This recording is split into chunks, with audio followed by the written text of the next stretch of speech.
always live. ABC 7 Eyewitness News starts right now. It is election night in California. The polls have closed, and we are getting results from some high-stakes races that could reshape the direction of the state for years to come. From a potential seat in Congress to a new occupant in the governor's mansion. It is a big night. Good evening. I'm Amma Dates. And I'm Dan Ashley. Thank you for joining us here. There are several races in the Bay Area we are following closely tonight, and there is the most expensive governor's race ever held in any state. More than $327 million spent so far, and this is just the primary, determining who will face off in November's general election. Now, here are the latest numbers in this race. The Republican, Steve Hilton, has 27% of the vote. Javier Becerra has 26%. It's neck and neck. Javier Becerra was polling several points ahead going into today.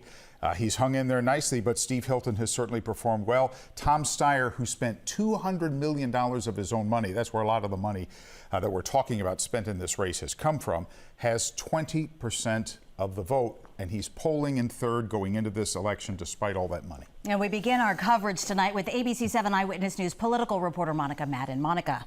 And Dan, the top race, of course, we're watching tonight is the race for California governor. Candidates are duking it out over who will replace Governor Gavin Newsom, who is terming out after 8 years in office.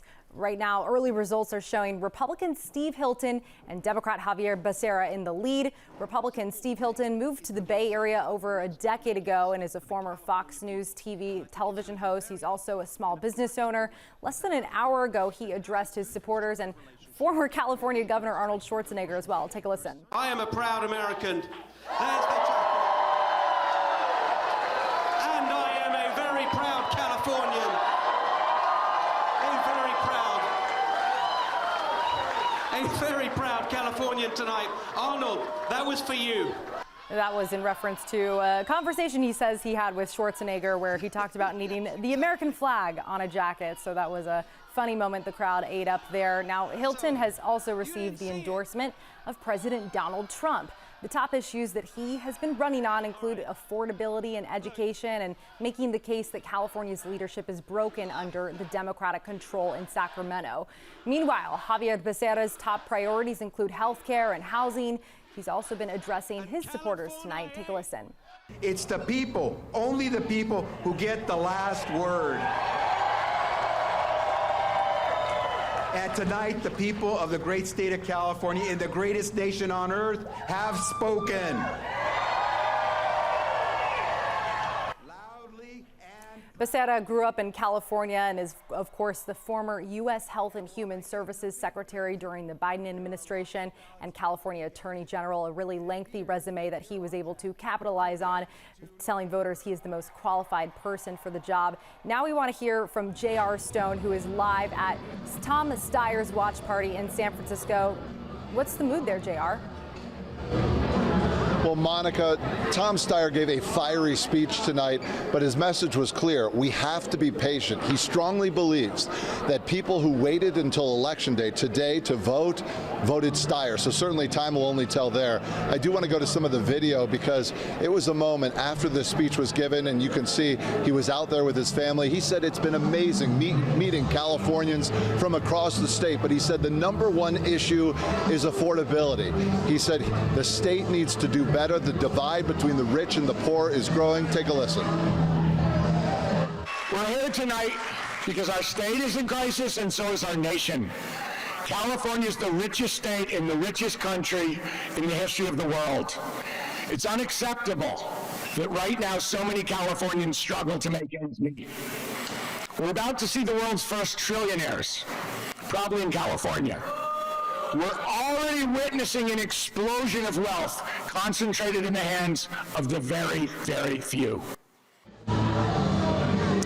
And his message, California can work for working people. Up until a couple of minutes ago, Steyer was still out here, and this was a packed house at one point. You had a couple hundred people shoulder to shoulder in here. He wanted to meet all of them. I believe he shook hands with most of them, but he said this is going to be a long race, and he is still holding out hope.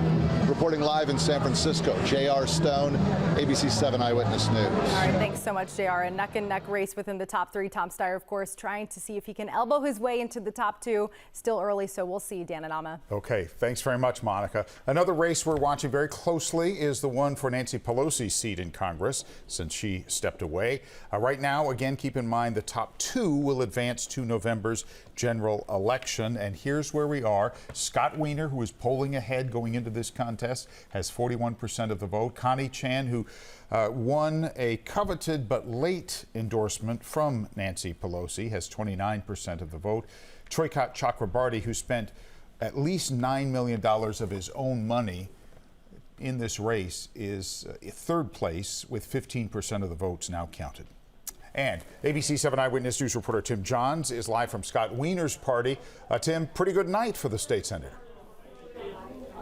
Yeah, Dan, I'm not going to lie to you. The state senator was pretty ecstatic when the initial results started coming in. I'm live inside the headquarters, and as you can see, the party is still ongoing. But despite the jubilation, Wiener says he still knows there is a long road ahead of him.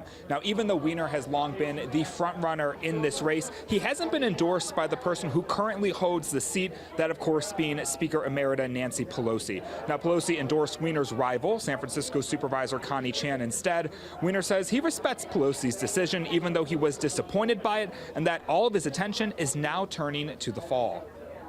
It's a much more focused race now because now it'll be two candidates, right, as opposed to 3 or 4.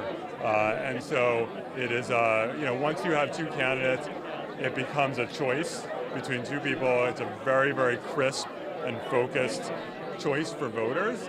And it's very, it's a more straightforward kind of campaign. Wiener says over the next few months, his campaign will focus on the issues San Francisco voters care the most about and what they want to see addressed in Washington.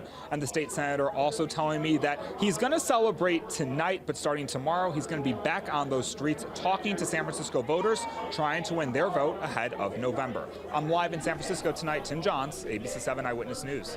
All right, Tim, thank you. And Wiener seemed like a foregone conclusion, but the race for second was a bit more muddy. ABC 7 Eyewitness News reporter Tara Campbell hit two parties tonight in San Francisco's Mission District, Connie Chan's and Troykat Chakrabarty's. Tara, what is the mood like at Connie Chan's event tonight? Yeah, Alma, it is celebratory. As we're hearing, of course, there's still a long way to go in this ballot counting process, but still here tonight, this is a crowd of supporters that is feeling very confident going into what they believe they will be going into in November, which is the runoff. Of course, it's the top two candidates that will go ahead. And we spent some time speaking actually with Connie Chan a little bit earlier after she had a really rousing speech to this crowd, encouraging them, saying this isn't the end, encouraging everybody to get out and vote, keep going strong. Again, it is those two top contenders. We also did spend a little bit of time over at Chakrabarty's headquarters. Now, he, of course, he's a long way behind considering, right? There was some hope that there was even some people were really thinking he would make a closer run than he has so far. Again, we are stressing that there's still a lot more ballot counting to happen. So let's take a listen to what both of these had to say. Absolutely. We have Speaker Emerita Nancy Pelosi on our side and so many more. But you see that we got the excitement from young people and young voters and the working people.